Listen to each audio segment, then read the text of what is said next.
like in modern world, there are so many opportunities to build your career up. And especially if you work for corporation, then the corporations rarely give you like 9 to 5 schedules. They usually offer you more, and also they compensate for this. So it's very common for younger women who are focusing on their career to kind of spend their 20s just working hard, and dating requires effort. It requires time to screen, it requires time to go on dates and so on. So it becomes a choice. Like, do I do career or do I do dating? And when do I do dating?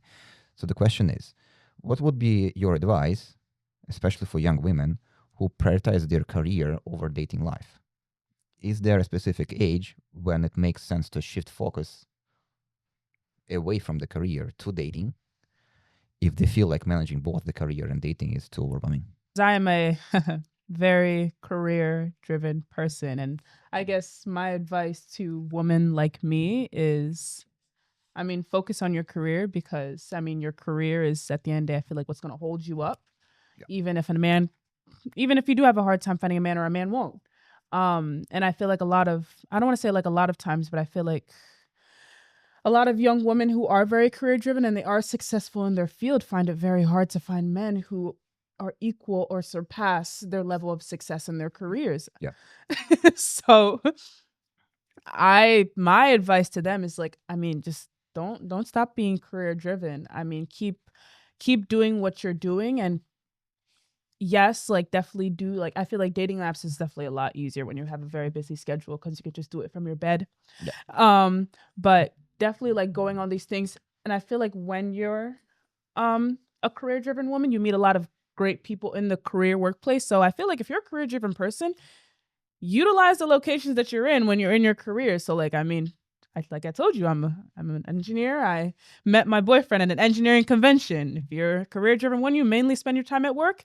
Maybe scout for people at work, or if you get sent on a lot of business trips, you can also find people on business trips at the workplaces or stuff like that. I mean, I would just say like, don't try to do things outside of your schedule, especially if you find it very tough and that's just who you are. But try to like find these things and try to like, I guess, expand your schedule in such a way that like it correlates to the things that you're already doing, because at the end of the day, that's how you're also going to find the people that you're also looking for. That's my advice.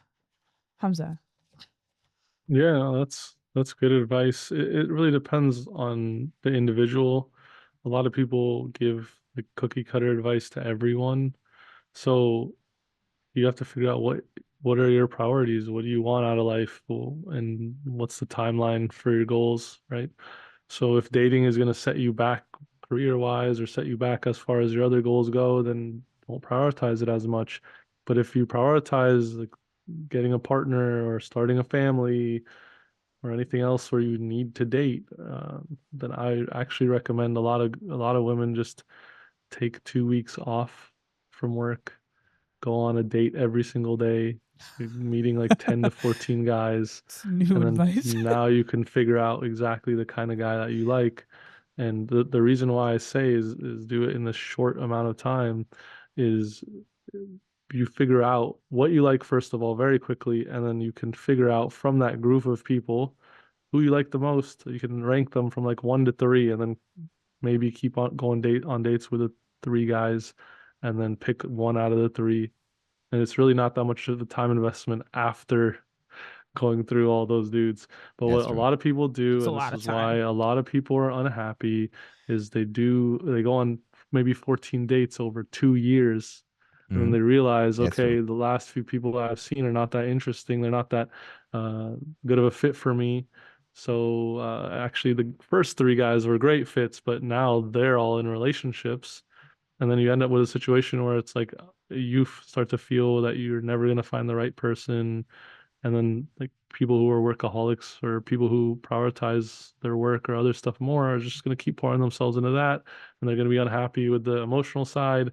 So that's why I say just take 2 weeks off, date a bunch of people, pick the best few out of the bunch, pursue, like let them pursue you, especially as a woman who wants a traditional relationship.